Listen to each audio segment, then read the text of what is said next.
এই 5টা উদ্ভিদ যদি আপোনাৰ ঘৰত থাকে তেতিয়াহ'লে আপোনাৰ ঘৰৰ পৰা মহ হ্ৰাস পাব পাৰে। সাধাৰণতে গ্ৰীষ্মকালত মহৰ উৎপাত বেছি হয়। কেতিয়াবা কইল জ্বলালেও কাম নাই, কাৰণ কইল শেষ হোৱাৰ লগে লগে মহ আকৌ ঘূৰি আহে।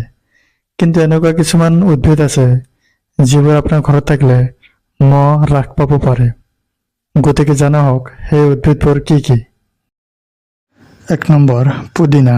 পুদিনাৰ গোন্ধে মহ বিকৃতি কৰে। পুদিনা এবিধ প্ৰাকৃতিক কীটনাশক। 2 নম্বৰ, তুলসী। মহ বিকৃতি কৰাটো তুলসী উদ্ভিদ ফলপ্ৰসূ। গতিকে ঘৰত তুলসী ৰোপণ কৰিব লাগে। 3 নম্বৰ, মেৰিগোল্ড। মেৰিগোল্ড ফুলত থকা পাইৰেথ্ৰাম যৌগ ই পোক পৰুৱাক বিকৃতি কৰে। 4 নম্বৰ, ৰোজমেৰী। খিৰিকীৰ ওচৰত অথবা দুৱাৰত ৰোজমেৰী ৰোপণ কৰিব লাগে। ৰোজমেৰী থাকিলে ঘৰত মহ সোমাব নোৱাৰে। 5 নম্বৰ,